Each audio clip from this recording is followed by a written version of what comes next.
All right, hey, good evening. I apologize for the microphone. It's not like we have a packed house here, but we're recording this and are going to share this via web video in the future, which is why I'm going to use the mic. So please don't be offended by the volume or the impersonality of this. My name is John Vollendorf. I'm the principal here at SPASH. It's nice to see you. I also want to introduce to you Val Fetting. Val's the leader of our counseling department. Next to her is Liz Steele. Liz is a Technology Integration Specialist, or TIS, here at SPASH. Next to Liz is Dr. Brian Casey, our District Director of Technology. And then Officer Joe Kramer is our SPASH Police School Liaison Officer and works very closely with us in a lot of the things that we wanted to talk about tonight. So to get started, the other night when we did this session, I started by saying, if you came in here for the magic solution to get your kids to somehow separate their hand from their phone whenever you want to, we haven't figured that one out yet, right? But we do want to talk about these things right here. We want to understand and hopefully have a conversation about how social media is relevant and whether or not we like it, an integral part of our students' lives moving forward.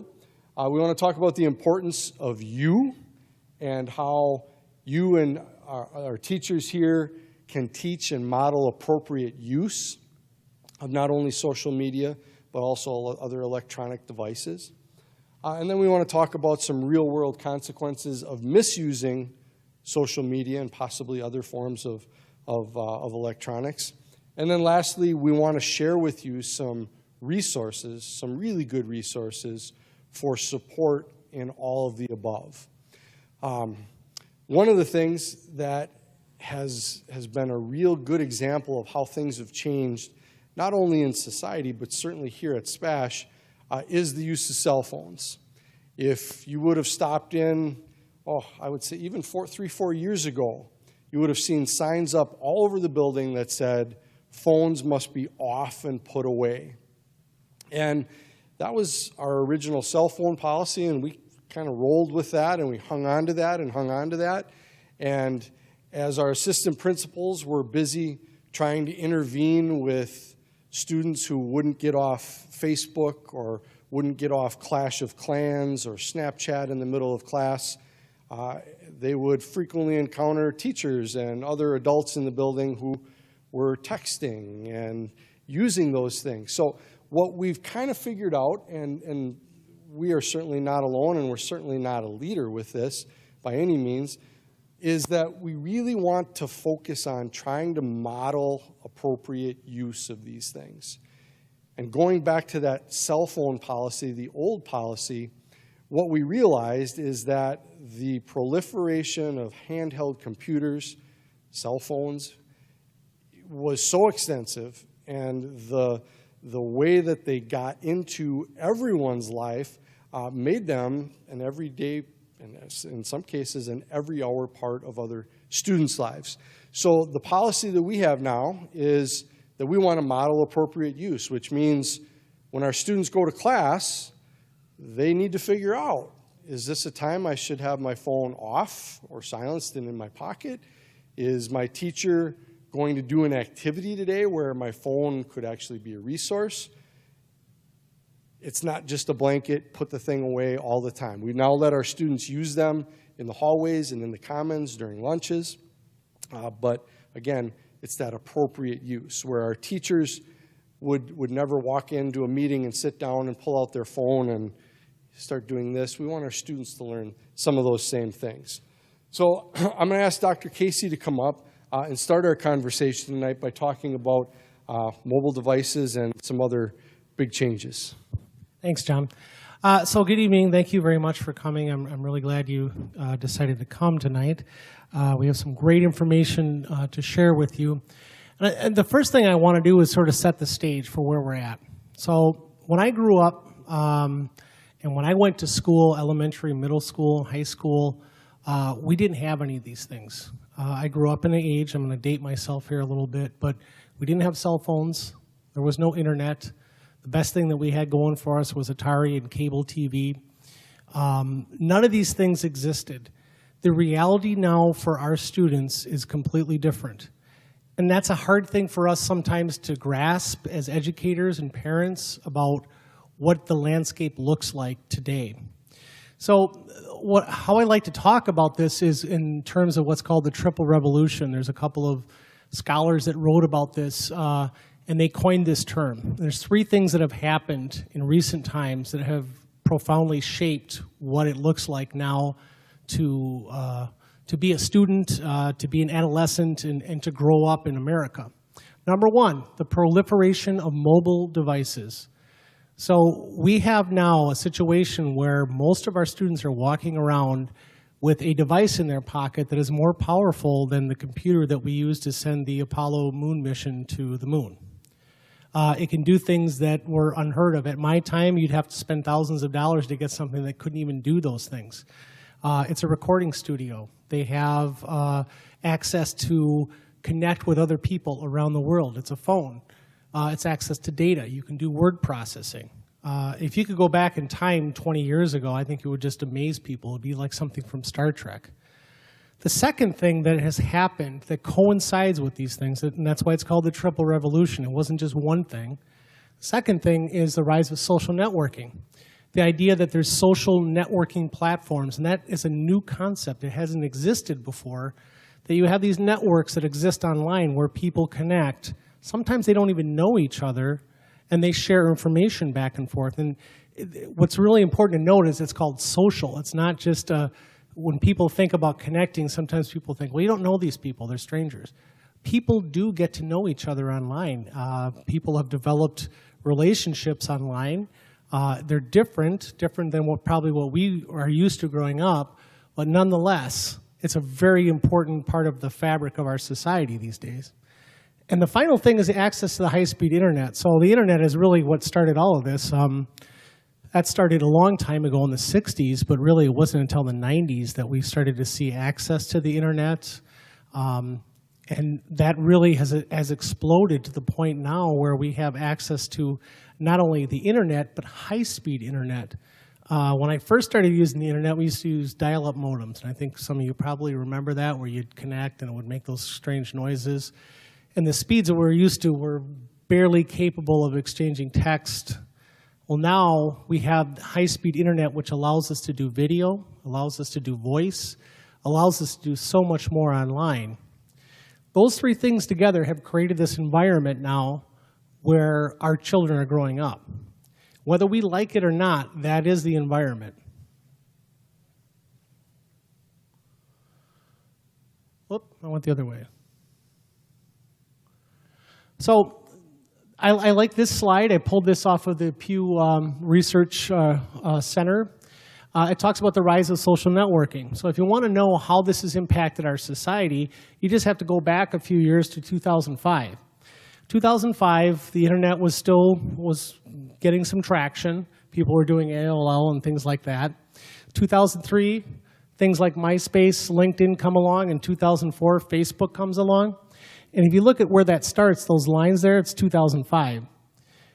Those colored lines represent age groups. So you have your millennial groups, the 18 to 29-year-olds. They were the early adopters, so that just really balloons up. I mean, they're just adopting. They're going like gangbusters on social networking. But if you look, what's really interesting is all the other age groups got on board as well. So from 2005, and if you go over here to 2013, we can see kind of a strata of what it looks like in American society. 90% of our millennial groups are online using social networking. The next group over is the 50 to 64-year-olds. Or I'm sorry, the light green is the 30 to 49-year-olds, about 80% of them. The next group down, your 50 to 64-year-olds, 72%, and 60% for that other group. And finally, what's really amazing, if you look at it, even our grandparents, the 65 and older group, almost half of them are on social networking. So we can't really, at this point, say that social networking isn't part of what we're doing in American society. It's there. it's meaningful, it's relevant, and it's not going anywhere. Oh, I keep going the wrong way, sorry. So here's an interesting slide as well. One of the things we don't realize is by having that high-speed internet and all these ways to connect, that kids growing up in America now are constantly faced with choices about connecting with people online. And that starts the minute that someone gives them a device. It could be a parent that says, here, play with my smartphone while I'm in the car. It could be when they start using their video gaming platform. But if you look at this, what's interesting is that 50% of all teens have made new friends online. Now, when I was growing up, that was never, ever possible. The idea that you would somehow connect with someone and make friends with someone who you'd never met before but existed in a different country and you were connecting with them somehow online. But that is the reality. We look at that, video games, social media, and mobile phones are really just an integral part of growing up.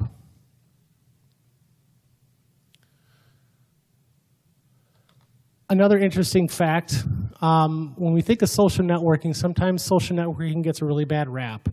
We think about all of the negatives, and there are negatives, but the majority of our teens find that connecting online and using social media is a positive experience. 83% of our teens say that social media makes them feel more connected to information about their friends' lives.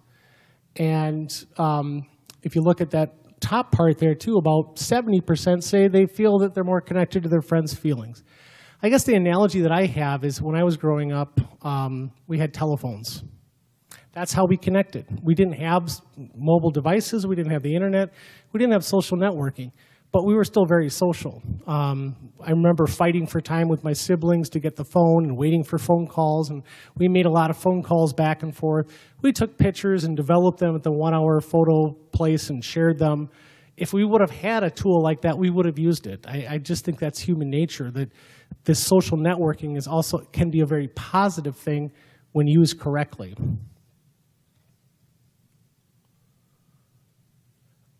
And if you're worried about our teens thinking that, okay, we have social networking, high-speed internet, mobile devices, teens are just going into themselves or becoming introverted, they're not going to connect or relate to other people socially, that's really not the case. The data says that the #1 place where teens interact with each other is at school. That's not surprising since they spend so much time there. But also, the #1 choice for them is someone's house. Face-to-face interactions are still #1, even though they have these tools there. And then, of course, the third one down there is social media. But that's important to note as well because that social media part has just become intertwined in their social fabric. It's very important to teens growing up. That's how they connect with their friends. It used to be, instead of the telephone from the 1980s when I was growing up, now it's Facebook, it's Instagram, that's how they connect and interact with their peers.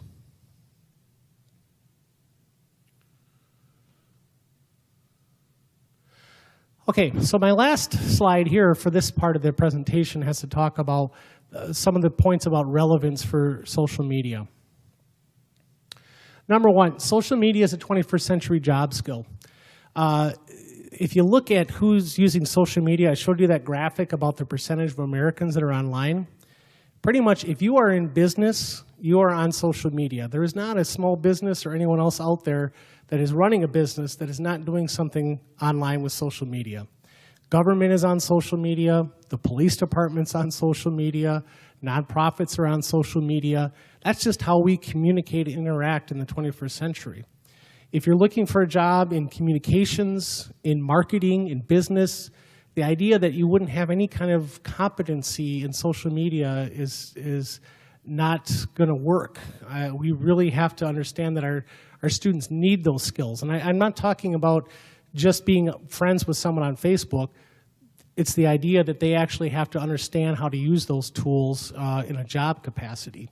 So that's really a 21st century skill. Oh, keep going backwards. The other part of this is that online reputation is now the 21st century resume. So in my day, when I was growing up, I'd type up a resume and I'd walk into a business and say, hire me. Here's my typed up list of my accomplishments, my credentials, and experience. Well, nowadays, those typed up resumes are probably not worth as much as your online reputation, because every business or potential employer that wants to hire you is going to Google you and look up and see what they can find.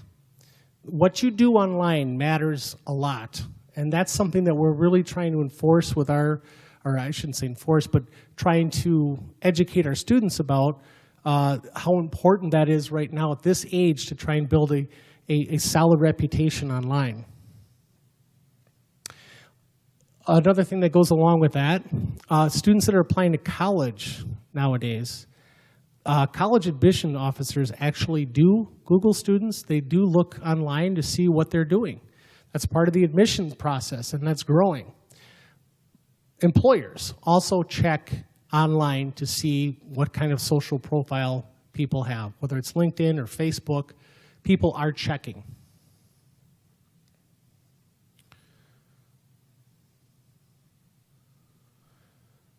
One of the things that we reinforce when we try and educate our young people here in the district is that when they're working online and they're interacting with social media, they need to consider everything that they do on social media public, regardless of how their privacy settings are or who they're friends with or not friends with. Anything they do online is potentially documented by someone else or really archived somewhere out there. Snapchat is a popular social media platform right now that it's meant to have those images and messages go away. Well, they don't really go away. They're still searchable and findable by someone. So we try and reinforce a lot these days to our teens that if you do something online, it's going to stay there. You should always assume that's your default choice, that those images are not going to go away.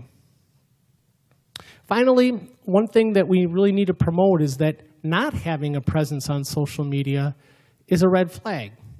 We're not trying to say that everyone has to be on Facebook, everyone has to be on Twitter or on any of these platforms, but if they are not, that is also a red flag to employers and college admissions officers who wonder, well, why is it that this person doesn't have any activity? There's almost a level of suspicion that rises because they think maybe that person's trying to hide something.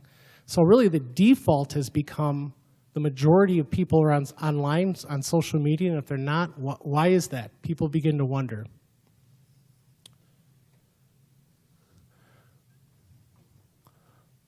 Oh, I'm trying to go through this here. Are you clicking that? Going backwards?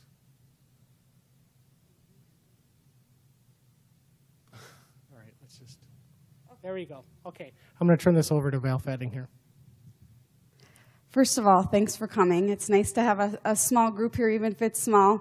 I'm Val Fetting, one of the counselors at SPASH, like Dr. Wallendorf said. So to kind of talk, as you saw, Dr. Casey talked about the relevance. It's not going away. It's frustrating sometimes as parents to deal with social media, but there are so many positives to it. And I guess my message is that it takes a village to support our students and our future adults to live in the world of technology. So what this slide says is, guess what? Even though sometimes as parents you feel like your child does not hear what you are saying, they look at parents and educators as the most reliable source and the most important source for use of social media, internet, cell phone, things like that. So they are listening even when you think they are not listening.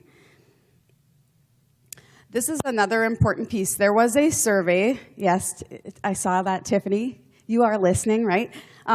There was a survey done in Portage County for students grades 9 through 12. And this is Portage County, so this is all of our area schools. And students indicated that approximately 72% of our 9-12 population said that they felt like they had a teacher or adult in the school to talk to when they had a problem. That's a really, really important piece. And for parents, if you have not utilized your school counselor, every student in our 7-12 district has a go-to person education, for social emotional needs, academic career needs. We have fantastic assistant principals. We have our police liaisons in all 3 of those buildings. So the most important thing is if there is a challenge, please emphasize there is help. We will help you work through those things. And certainly we will work on that 28% in Portage County that feel like they don't have a go-to person. We're doing a lot of things specifically at SPASH to try to build those mentorships. We're looking at an advisory model where every student will have not only their school counselor, but the possibility of an educator that they'd work with on a frequent basis throughout their 10-12 career at SPASH.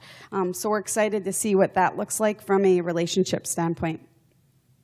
So what are we doing as a district? We understand as educators, as Dr. Casey said, we're all trying to stay up to speed with technology and education ourselves. So we make it a priority, especially in the last 2 years, that every single teacher receives education related to being a responsible digital citizen and then disseminating that information to our students. A big thing, too, is not just being responsive. So that responsive looks like a student walks in our office and they say, hey, Ms. Fetting, I have this scenario where this kid was calling me a BITCH on Facebook, and then she shared it in Snapchat.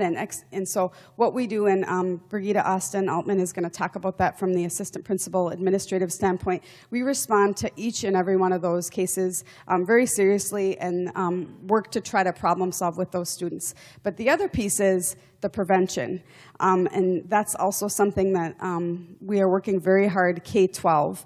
We are bringing in motivational speakers for our students to try to talk about cyberbullying and respectful ways of treating one another, both face-to-face and online.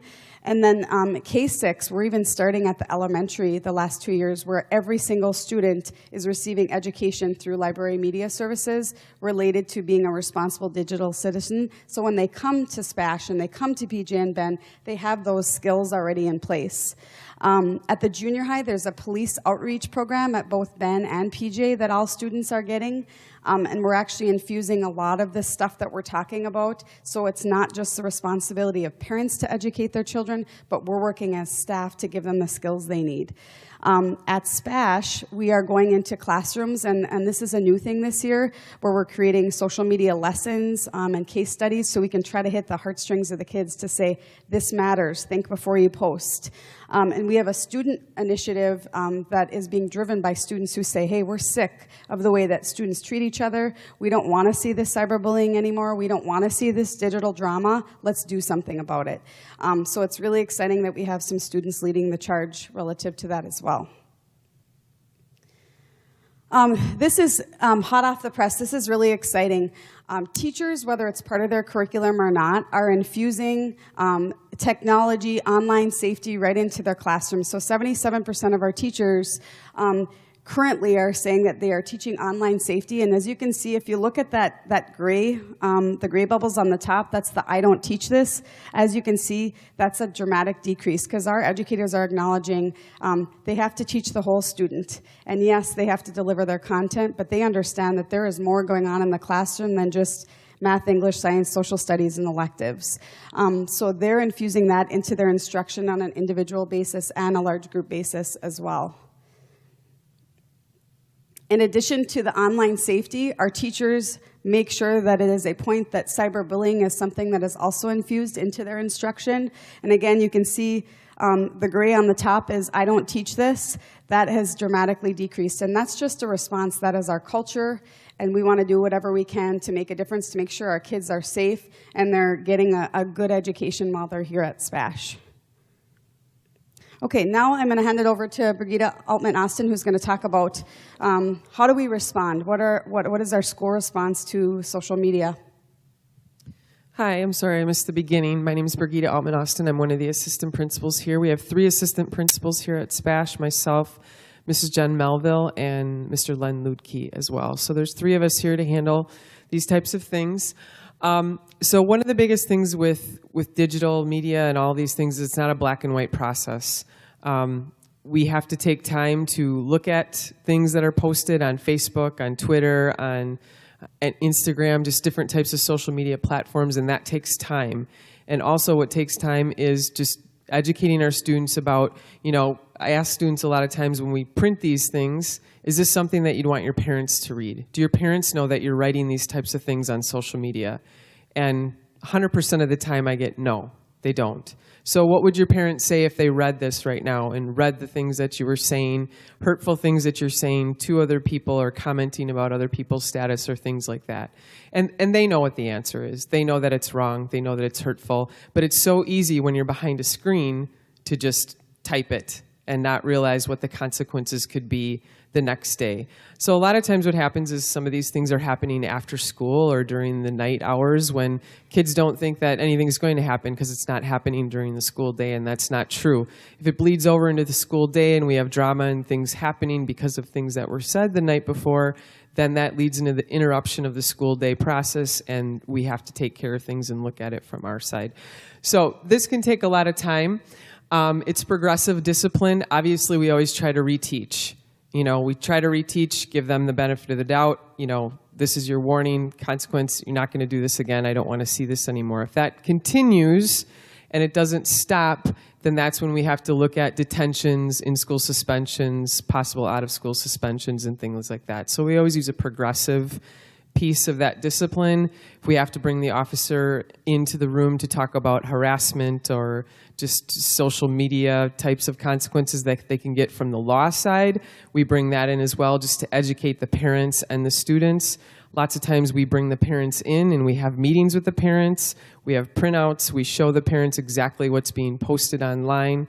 And I highly, highly encourage you, if you can, if you have social media, become friends with your child online so you can monitor what they're saying, because a lot of times parents just don't know because they don't have a Facebook account or a Twitter account.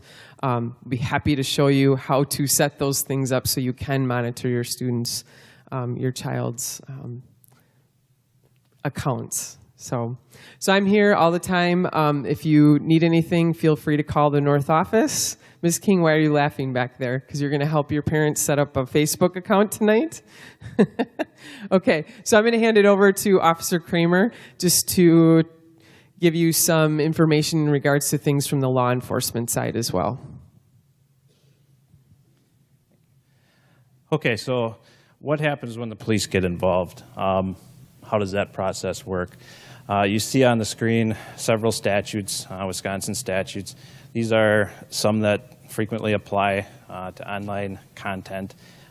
It's by no means an all-inclusive list, but these are some of the more frequent ones that we end up using. And these are all things that we, especially in the school environment, we make a really big effort to try and educate the kids on these things and some of the consequences that go along with them well before it gets to the point of having to take enforcement action. As Ms. Austin said, we spend a lot of time discussing social media type things with students, and I'm usually involved in that process pretty early to make sure the kids are aware of some of these consequences that can come about if the behavior continues. In the cases where that first conversation doesn't end up working, disorderly conduct is something that could come into play. I think people, a lot of times, when you hear disorderly conduct, you think of that loud, boisterous, obnoxious person out in public that's creating a problem, a disturbance. But that can also apply to online content as well. Really all that we need for disorderly conduct is something that would tend to or does cause a disturbance. It doesn't even necessarily have to cause one, but if it's conduct that could cause a problem, disorderly conduct can apply. So if we have a student sending messages or posting things online, and now we're having fights in school, or nearly having fights, something that's disrupting the day, disorderly conduct can apply to those messages. Harassment is another common one. And bullying is kind of the buzzword today. That's a form of harassment. Harassment is a pattern of conduct over a period of time. It doesn't necessarily matter how long it is, but something that is continuing over a period of time, something that's intimidating, threatening, obscene, harassing. That harassment can apply. And for both of those first two statutes, typically we start out with a city ordinance citation. That's strictly a fine, kind kind of like getting a speeding ticket or something like that. And if that doesn't work, then it can escalate to a state charge, which then becomes an actual crime. The unlawful use of computerized communication system is another statute that can come into play. This is kind of an involved statute, but one part of it says that if there is an intent to threaten, harass, intimidate a person, and a message is sent on any kind of computerized communication device, a cell phone, computer, tablet, whatever, it doesn't matter. If a message is sent to another person and there is even any obscene language in that message, this statute could come into play if the intent is to harass or intimidate another person. And like I said, that's a crime. It's not, this isn't even something I could write a ticket for. It's actually a crime under Wisconsin law. So I think a lot of times kids aren't aware of these things, and we try to make sure that they are before we get to the point of having to go that route. At the bottom there, photo sharing. This is something that has become a big issue over the last few years. Obviously, there are many good reasons why you can share photos, and that's what the majority of people do. However, where we run into a problem is the sexting thing, and that's become, like I said, a big issue over the last few years. And now, then we're getting to the point of having to talk about some of the child pornography laws. Those can come into play, and most of the statutes that cover that, when we're talking about underage kids, and they're sending photos that depict some form of nudity, those are all felonies. So that exposing a child to harmful material statute, that's one statute that can fall under. However, that can also apply just to words. There doesn't even have to be a picture necessarily. If it's a graphic description of some sort of sexual content, that can apply under the exposing a child to harmful material as well. Now, there's a big difference between a boyfriend and girlfriend sending photos to each other versus, I guess where a lot of times it becomes an issue is you may have a young couple in high school, but then they end up breaking up, which we all know never happens in high school, right? And now one of the people is maliciously kind of sending those photos out to a bunch of other people. Well, now we've got a big problem. And, that's where some of these, that's probably more of a situation where we'd look at some of these statutes that cover the child pornography issue. But kids need to be aware that these are all things that can come up and can apply to some of this stuff online. In the bottom right corner there is a link for a podcast. This is put on through the Wisconsin Department of Justice, the Internet Crimes Against Children Task Force, and they kind of discuss anything and everything about keeping your kids safe online. It's a very good resource. Check it out sometime if you're interested. They talk about new apps, the latest trends. Always difficult to stay on top of all that stuff. There's new things coming out all the time. So it's a very valuable resource and something that you might be interested in checking out.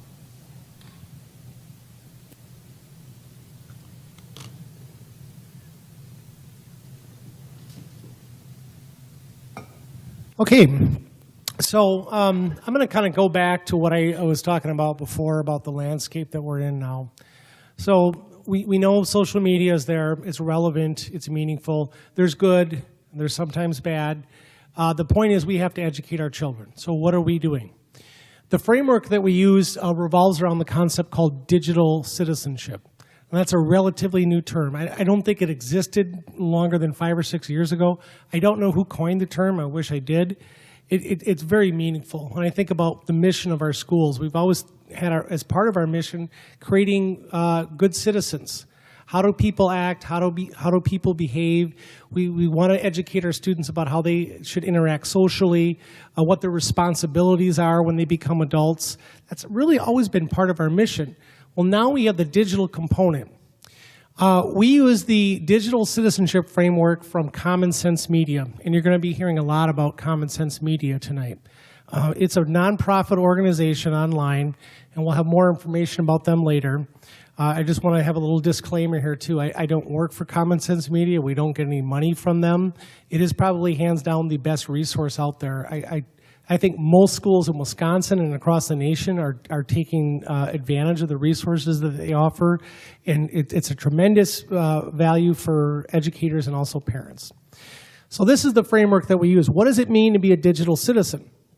Well, it starts with internet safety. Number one, we want to educate our students about how to be safe online. There's dangers online. Just like when I was growing up, the big thing was beware of strangers. When you're walking home after school, don't talk to strangers, don't get in someone's car. Well, now we have the online component. Second, it goes to privacy and security. Our students need to know how to manage their online lives. They have digital accounts for everything. You probably do too, for banking, for taxes, for you name it. Most people have 10, 20 accounts these days. How do they manage that? We talk to them about relationships and communication.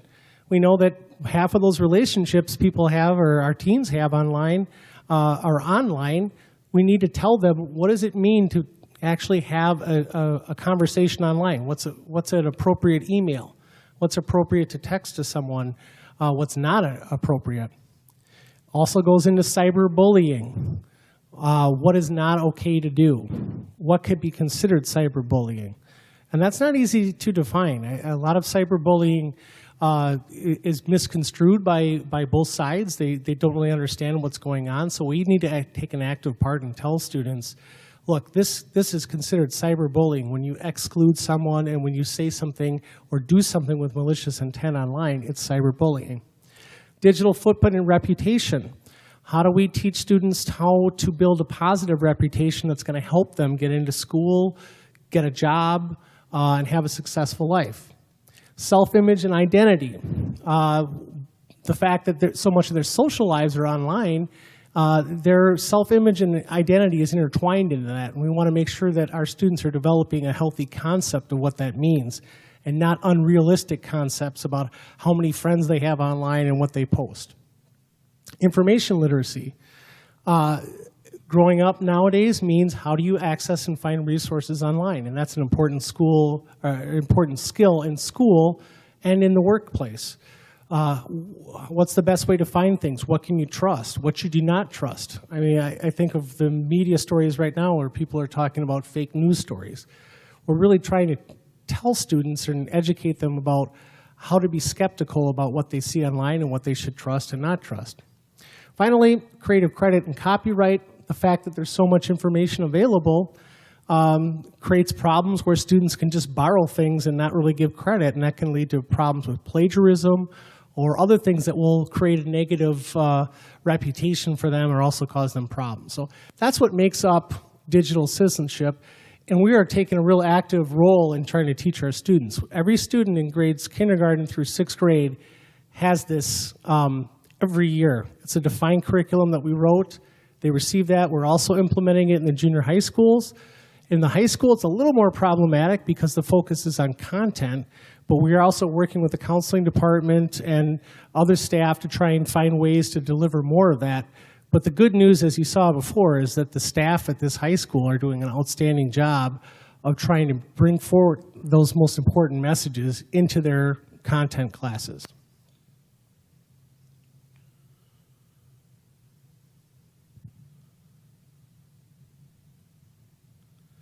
Okay, I'm going to have Liz Steele come up here. Liz Steele is an integration specialist that works at SPASH here. She's been really integral in developing our digital citizenship curriculum for our teachers and helping those teachers understand what they need to teach. And she's going to help me explain some resources for parents. She was going to do this part of the presentation, but she kind of lost her voice. So I think we're all kind of suffering through the same virus that's been going around. So I'm going to do the talking, and she's going to do the navigating. So this slide is called, How Can You Support Your Teen for a Positive Digital Life? Number one is we want to point out the resource to parents, Common Sense Media. This is literally pressing the easy button for discussing, educating, and becoming knowledgeable about these topics for your family. So if you go to the Visit Parent Concerns, you can see that they have a number of topics. You may be interested in technology addiction, screen time, cyberbullying, privacy and internet safety. Are you going to click on one of those? Okay, pick one, whatever one you want. So Liz clicked on cyberbullying, haters, and trolls. So when you click on this, there's a number of resources that you can find there. You know, for example, maybe you would just want to know, what is cyberbullying? I hear a lot about it. What should I know about it? You get information right there. You can also ask experts, which is really nice. That's also kind of a power of social media, too, or the internet. Guess what? It works both ways. You can actually become informed. It's always not just a negative thing. So it's really organized very, very well.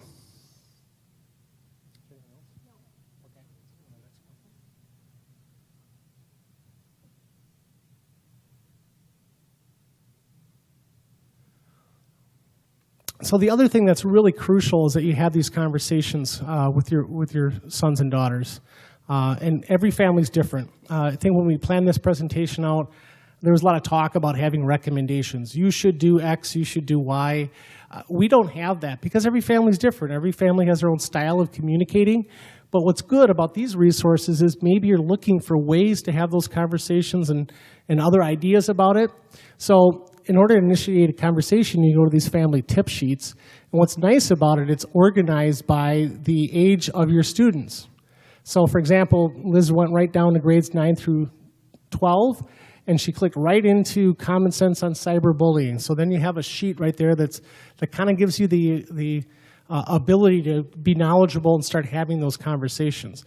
What's nice about that is, or the framework that we saw before, this corresponds directly to the curriculum that we're teaching our kids.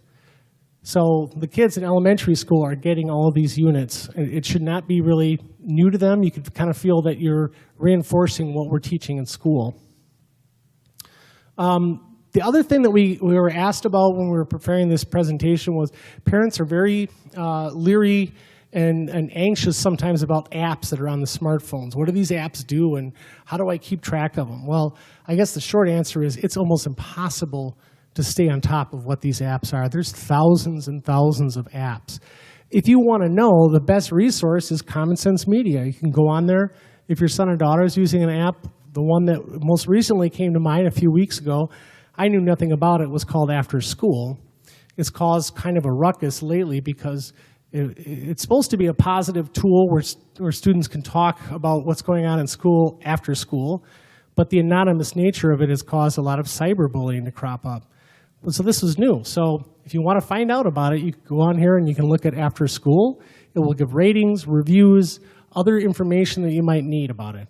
Now, it's not definitive. It's not going to have every single app, but it's a really good place to start. Finally, the other thing is formally establish boundaries. Now, not every family is the same. Again, that goes back to we can't recommend, to every family you should have total access to your son or daughter's Facebook account, have their logins, and check their Facebook account every single day. I know I can't do that. I wouldn't recommend it to other families. However, that may work for some families. There may be families where that has been an issue and they want to do that. We recommend that if you want, you can go and look on here and talk about different formal family media agreements. Now, this is just a suggestion. For me, this is a little too over the top, but for others, this may fit perfectly. The point is you want to have these conversations and you want to establish those boundaries. I look at my own family. The big struggle is to not have any kind of technology or social media during a mealtime. And it sounds easy to do, but sometimes it's not. You get phone calls or someone texts you or whatever, but that's something we really stick by, and that's what we try and do. That's one of our boundaries. It may be different for you. Also, a really great resource is the Family Toolbox. This is a little more engaging. So if you're looking for things depending on the age of your children or your style, they have different things that you can do. There's activity sheets. There's a really great resource, the Sexting Handbook for Teens. Go back up there, Liz. The Family Dinner Project. I mean, it sounds really kind of commonsensical, but it's a great thing, especially in this day and age, to talk about having that meaningful face-to-face time with your family. There's a digital glossary. A lot of times parents feel lost. What is this stuff? What's a meme? What is this Snapchat, or what does this mean? You can get educated by using this. There's other tools like the Media Log, and the Got Media Smarts quiz. So if you're looking for some of those tools that are interactive to do some things with your family, that's another great resource. Okay, and that's it. And I think Dr. Wallendorf was going to wrap things up for us.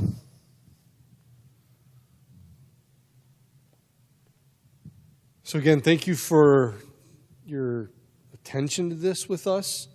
Hopefully some of the things that you heard tonight have you asking other questions. Like Brian just said, it's rolling a rock up a hill to keep track of some of the new apps, some of the new ways that people are communicating.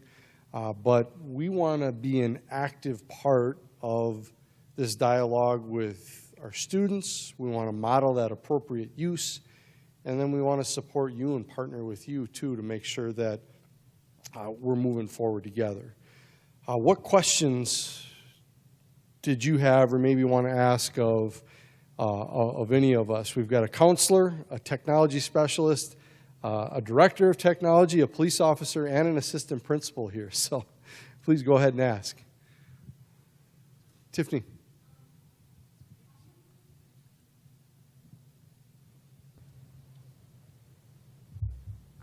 Like how many minutes or hours would you suppose that a kid should be on, like internet, social media, texting, like a day? Talking total screen time, or are you talking? Yeah. Okay. That's a great question. So the American Pediatric Society has guidelines on that. Basically, the younger you go, the less. For infants, they don't recommend at all. But they've actually re-evaluated those guidelines. It's not screen time itself. It's what you do with that screen time. If you're actually interacting with someone, you're having a conversation and it's using FaceTime on an iPhone, that's different than just sitting and consuming media. So there really isn't a black and white on that. I think really the older you get, you have to look at what you're giving up. If you're doing more and more screen time and you're sacrificing personal relationships or school activities or other things, it's going to be a negative thing, and that kind of gets into technology addiction. But there really is not a black and white. But very young children, they say no screen time. Around the age of 2 or 3, if it's something that's positive, it's talking to grandma on Skype, that's a great thing.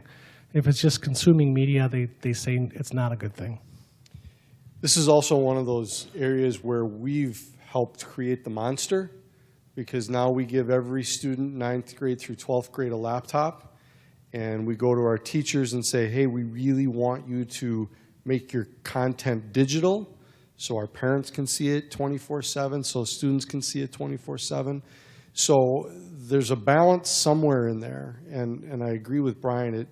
And obviously you have to go with the house rules as well, because that's the way it is. But if you've got a paper to write and you went over your 60 minutes of screen time for the day, I think that's different kind of screen time than sitting and watching a TV show. I read an article a couple weeks ago about how the way people now use cell phones could have an impact on the way brains evolve and the way people learn, because a lot of times now, and when I think about our house, I know we have people, myself included, who are guilty of this. I might sit down to watch a Packer game, and if my phone is there and it dings, I'll have the Packer game on, and then I'll pick up my phone and I'll be looking at my phone, and some people do that and literally try to stay engaged with multiple digital types of stimuli at the same time. So I don't think that's healthy either.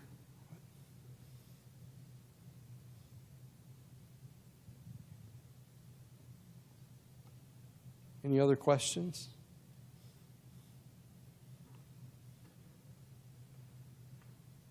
Right. We're going to make these resources accessible via our website. If you have other questions about them or want to talk individually or personally, we're going to certainly stick around here for a little bit. But again, thank you for coming. Have a great night.